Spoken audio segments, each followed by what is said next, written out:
Então, como é que a gente lê o indicador? Como eu falei, o objetivo dele principal é mostrar o que os grandes investidores estão fazendo. Ou seja, ele tem uma importância fundamental para o trader quando os papéis estão em consolidação, seja uma acumulação no fundo, seja uma distribuição no topo.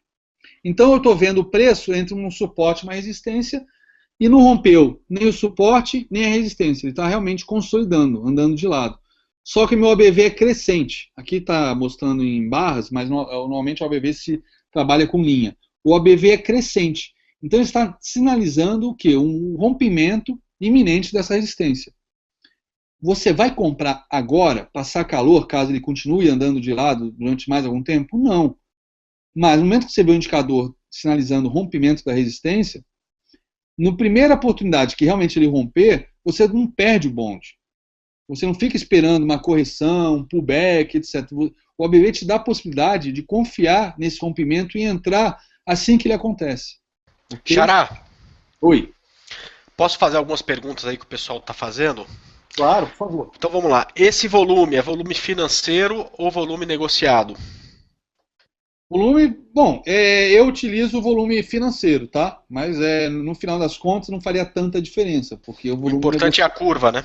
Exatamente, exatamente. Essa é a leitura, a percepção, viés desse processo de encarteiramento ou desencarteiramento. Ótimo, mais uma aqui. O Fantasma Trader pergunta se tiver uma manipulação de última hora com volume pequeno e o papel que estava em alta fechar em baixa, né? Isso pode acontecer e se acontecer vai criar uma grande distorção no indicador? Então, se for um volume pequeno, né, mesmo o papel tenha ficado ele estava positivo, ou seja, o OBV ia subir, de repente no último minuto entrou uma pressão vendedora e o papel fechou negativo, mas é um volume pequeno, não vai dar grandes distorções, até porque, como você falou, a gente está de olho na curva, né, não é num determinado dia. E dificilmente uma andorinha só vai fazer verão, entendeu? Então, Outra coisa que eu falei, não, o mercado pode ter trabalhado o dia inteiro embaixo e nos últimos minutos vai haver uma manipulação e o preço sobe. Mas fantasma, não tem últimos minutos, né? Não dá para faltando, porque tem o leilão de fechamento. Então no leilão de fechamento é onde você tem o maior volume do dia, ou geralmente onde você tem o maior volume do dia, né?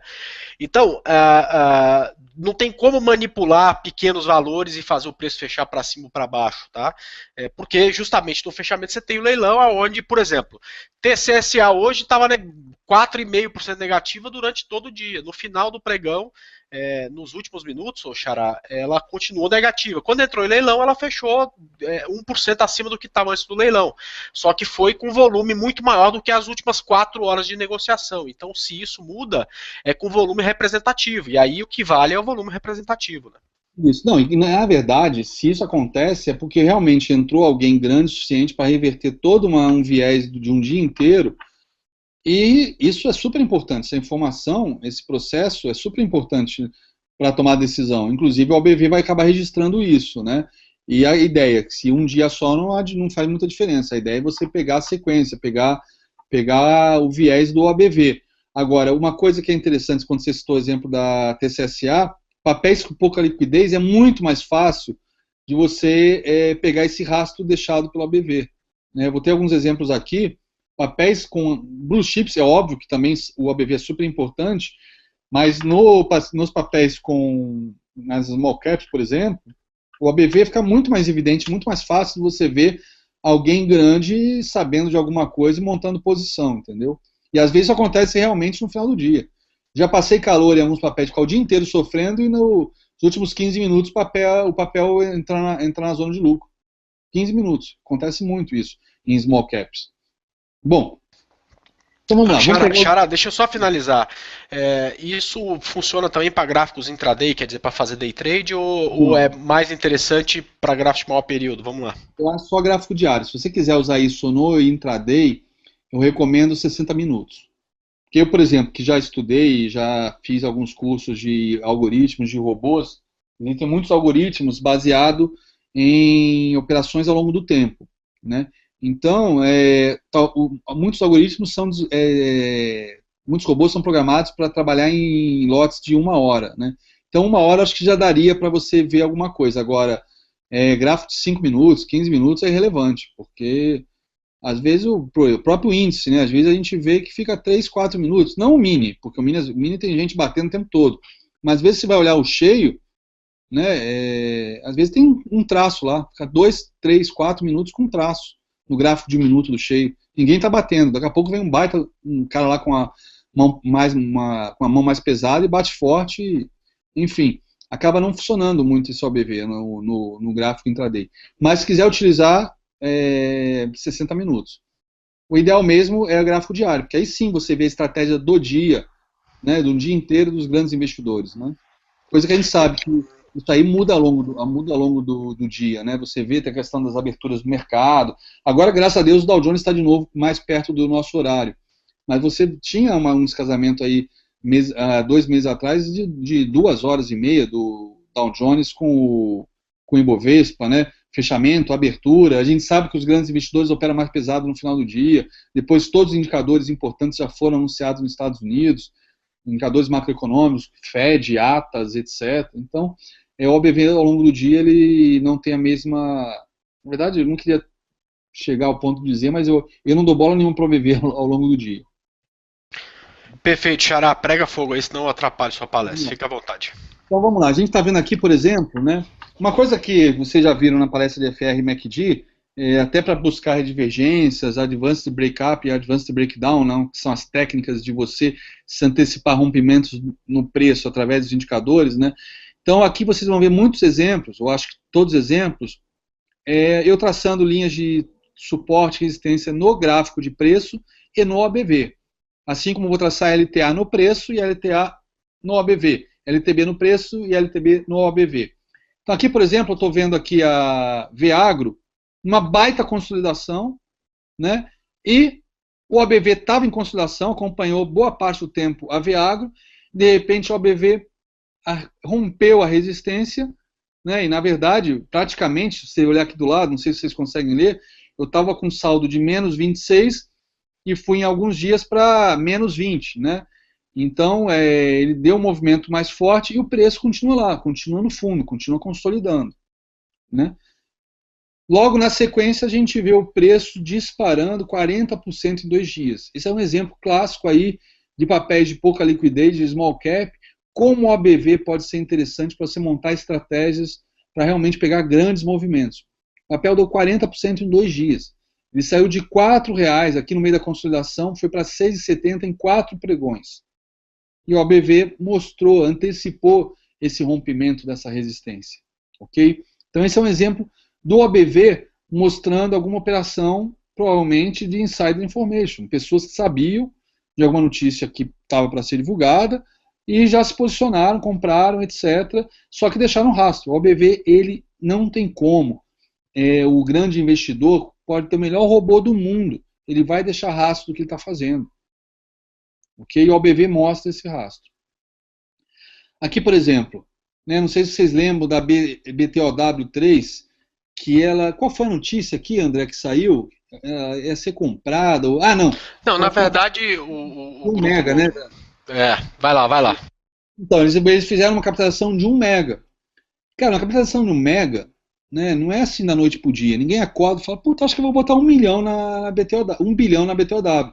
Né, o Cico Pira liga pro Paulo Lema, o Paulo Lema liga pro Teles, eles trocam uma ideia e falam, vamos botar 1 bilhão amanhã na BTOW? Não é assim que funciona. Eles têm reunião, tem uma série de pessoas de áreas envolvidas, né? Então, a gente olhar aqui, a BTOW vinha num triângulo, vinha numa alta, né? Aí passou a ficar um cenário de consolidação, num triângulo, né? Um triângulo simétrico, que é um ambiente, é uma figura de consolidação. E aqui no OBV também tem um triângulo. Mas simplesmente, dias antes do rompimento do triângulo, o OBV dispara na BTOW. Ou seja, obviamente não são os controladores que fizeram isso, mas pessoas envolvidas tiraram proveito desse processo de capitalização, investimento na BTOW. Né? E como esse exemplo, tem aos montes. Eu tenho um exemplo, uma operação que eu fiz uma vez lá atrás, num papel micado, chamado Estrela. Simplesmente o OBV disparou. Eu olhei o volume do papel, na verdade eu peguei primeiro o volume ele girava R$100 mil por dia, de repente passou a girar R$1 milhão por dia, o papel não saiu do lugar no preço. Aí eu fui olhar o ABV, tinha disparado o ABV para cima. Pô, eu montei uma posição no papel e passou 2, 3 dias, o papel subiu quase 50%.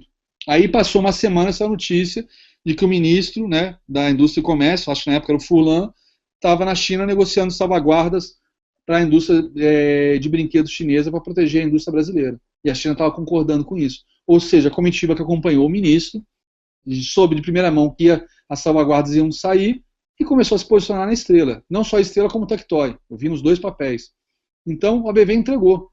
Né? Eu falo brincando que se a CVM botasse um analista técnico que utilizasse o ABV para fazer sua análise, nossa, o que é pegar de trambique no mercado de insider information, de informação privilegiada gerando trade, mas isso tem aos montes. O ABV é muito útil para isso. Eu falo até brincando. Se um dia entrar numa posição grande, né, por conta de OBV, e for acusado de operar insider information, eu vou falar para a CBM, olha, eu não tenho insider de ninguém, bicho. Eu sou analista técnico que utilizo OBV. Eu vi o rastro dos grandes investidores, que tinham sim insider information. Né? Setor elétrico é um. Se a gente acompanha o OBV antes da medida provisória 579, está lá, deixando o rastro, dá com pau de que alguma coisa acontecer. O Xará, então, já respondendo uma pergunta que foi feita algumas vezes, né? Para venda você também, claro, como... Oi?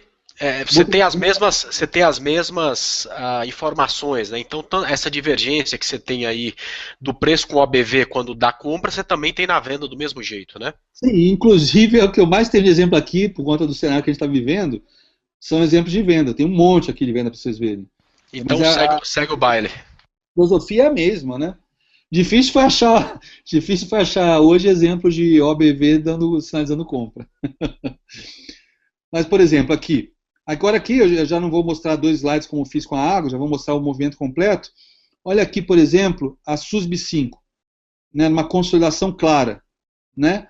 E uns 3 dias antes o OBV rompendo a consolidação. E dito e feito, a SUSB rompe e vai embora. Xará, oi. Essa operação eu fiz, tinha uma divergência no MACD que era uma coisa de louco, cara. Essa aí eu peguei. Essa SUSB está em quase todas as minhas palestras. Isso eu não tô conseguindo ver, mas isso é 2012, não é? 2012, agosto de 2012. É isso aí, coisa linda.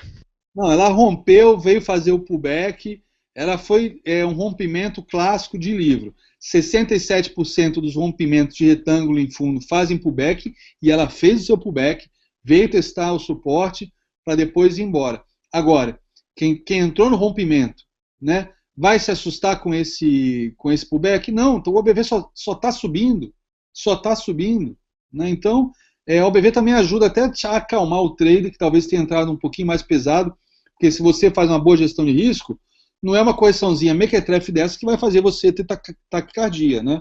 Se você está suando frio, entrou grande demais. Agora, se você entrou grande demais e o OBV te confirmando a direção, fica tranquilo, relaxa.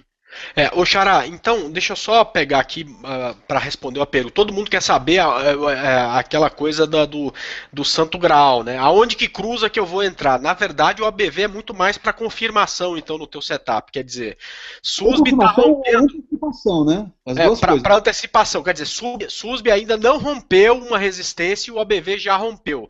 Então eu vou começar a montar minha posição desde já, e portanto eu vou comprar meia mão ou 1/3 de mão e vou aumentar na hora que romper e depois vou comprar o outro terço depois que fizer o pullback. É mais ou menos isso. Sim. Aí a estratégia, cada um vai montar a sua de acordo com o seu gosto, sua gestão de risco, que aí cada um tem o seu método, né? Mas, por exemplo, o ABV, ele rompeu antes.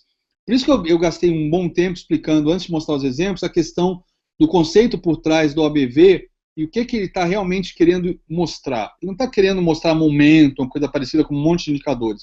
Ele está querendo mostrar o processo de encarteiramento e desencarteiramento. Ou seja, principalmente em cenários de acumulação, aonde, por que o preço fica andando de lado durante 2 meses ininterruptos? Nem sobe nem cai. É uma consolidação. Qual a ideia por trás de consolidações? Ou grandes traders, grandes investidores estão acumulando papel ou estão desovando. E é isso que o ABV vai me entregar. Então eu posso, no momento que eu vejo uma consolidação, botar o OBV e ficar de olho, né, para o rompimento desse OBV na consolidação, para poder, a hora que o preço for, eu ir junto. Ou então, se eu quiser, se eu tenho mais como é que eu vou dizer? Eu tenho mais propensão ao risco, eu posso até entrar antes do rompimento. Por exemplo, se eu vejo a OBV subindo e ela vai fazer mais um teste lá no fundo, talvez eu possa fazer a primeira entrada ali com stop no suporte. É um stop muito barato. Enfim, estratégia vocês podem construir aos montes com o OBV, né? Bom, olha algum outro caso agora que eu não estou falando nem de consolidação, estou falando agora de linha de tendência, né? Esses dias vocês viram aí, a EZTEC deu uma porrada para cima, rompeu, né? Só que é um papel, é uma small cap, né? Então é fácil você conseguir fazer um rompimento, às vezes com uma posição pequena, né? E foi o que aconteceu. E voltou tudo hoje. Agora, se a gente olha o OBV, em nenhum momento o OBV sinalizou o rompimento dessa LTA, dessa LTB. Essa eu tomei stop hoje, Xará. Eu tava comprado, fui um dos que comprou ela aí no rompimento dessa linha de tendência. Não, o rompimento... Devia ter olhado o OBV. Então, rompimento é uma entrada clássica, né, pela análise técnica. Entrar por esse rompimento é uma entrada perfeita, tecnicamente falando, pela análise técnica clássica. Nisso que entram os indicadores para nos ajudar a subsidiar. Pô, mas será que está tendo realmente rompimento? Está tendo volume significativo? Né? Se a gente olhar só o volume financeiro, talvez não mostre direito, talvez a gente não consiga tomar uma decisão. E o OBV ajuda bastante nessa hora, né? Bom, aqui um caso, por exemplo, de OBV confirmando alta. Aqui não teve o rompimento do OBV antes. Mas, diferente da EZTEC, a Sula 11, quando rompeu a LTB, o OBV também rompeu a LTB. Os dois romperam juntos. Ou seja, você tem a confirmação desse rompimento através do OBV. Isso te dá uma segurança adicional para fazer a entrada, entendeu? Talvez, por exemplo, no segundo candle, depois que ele rompe a LTB, se você não olha o OBV, você fala, peraí, mas ele não chegou a romper bem o topo anterior, deixa eu esperar o rompimento do topo anterior, etc. Cara, ele já rompeu o OBV também. Talvez você não precise esperar o rompimento do topo anterior para fazer o pivô clássico de alta e entrar no papel. Você pode entrar antes.